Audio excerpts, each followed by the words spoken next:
देखिए, शुक्र अल्हम्दुलिल्लाह इलेक्शन का डेट यहाँ का भी फिक्स हुआ, नोटिफिकेशन निकल आई है। तो हम लोगों के पास जा रहे हैं जो असली डेमोक्रेसी में सरदार होते हैं, वही लोगों को चुनते हैं अपने वोट से। गुजारिश कर रहे हैं हम अपनी पास्ट परफॉर्मेंस पे और जो हमने खिदमत लोगों की 2019 से की है उसके बेसिस पे आपको मालूम है कि मैं और मेरी जमात अपनी पार्टी वाहिद जमात है जिन्होंने 2019 5 अगस्त के बाद सामने आके ज़मीनों का तहफ़्फ़ुज़ और नौकरियों का तहफ़्फ़ुज़ कराया।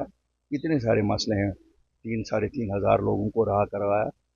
और मुझे उम्मीद है कि अगर हम पावर में आते हैं तो जो नौजवानों की पकड़ दकड़ है उसे बंद कराएंगे और जिनके खिलाफ FIR कटे हुए हैं थानों में बुलाया जाता है, एक जनरल एमनेस्टी ऐलान करेंगे। आपने हमारा मैनिफेस्टो में देखा होगा, फ्री पावर हम दे रहे हैं, 300 यूनिट गर्मियों में, 500 यूनिट सर्दियों में, old age pension, window pension हम 1000 रुपये से 5000 रुपया करने जा रहे हैं, 2 लाख सरकारी नौकरियां, और जो अनएम्प्लॉयड ग्रेजुएट्स हैं या पढ़े हुए लोग हैं, बच्चे और बच्चियाँ, उन सबको हम स्टेपन देने की अपने मैनिफेस्टो में वादा बंद है। इसी तरह से काफ़ी सारी चीज़ें हैं। उज्ज्वला गैस स्कीम में जिनको ये मैंने 4 सिलेंडर फ्री उनको दे दिए। School, health services, water works, बाकी सब एक वर्ल्ड क्लास इंफ्रास्ट्रक्चर उसके लिए कायम करेंगे। देखिए, हम तो किसी अलायंस में हैं नहीं, न हम किसी पार्टी को सपोर्ट कर रहे हैं, न किसी पार्टी से हम सपोर्ट ले रहे हैं। ये ज़रूर है कि 87 की बहुत बुरी एक्सपीरियंस है जब कांग्रेस और NC का अलायंस हुआ था। 2014 की बहुत बुरी एक्सपीरियंस है जब PDP और BJP का अलायंस हुआ था। इसलिए हम अलायंसेस से डरते हैं बहुत। अलायंसेस का जम्मू कश्मीर में लोगों पे बहुत बुरा असर पड़ता है, क्यों अलायंसेस से इन जमातों को लगता है कि वो कत्रो बतर कर सकते हैं लोगों का, लोगों के मफादात का, लोगों के एहसासात का, लोगों के जज्बात का।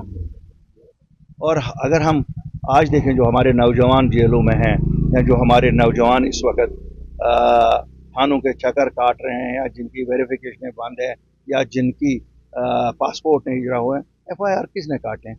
ये तो वही सब हैं जो 96 से अवामी सरकारें बनी, चाहे नेशनल कॉन्फ्रेंस की सरकार बनी डॉक्टर फारूक अब्दुल्ला की सरबराही में, चाहे मरहूम मुफ्ती मोहम्मद सईद की सरकार बनी, चाहे फिर उमर अब्दुल्ला साहब की सरकार बनी, चाहे महबूबा मुफ्ती जी की सरकार बनी।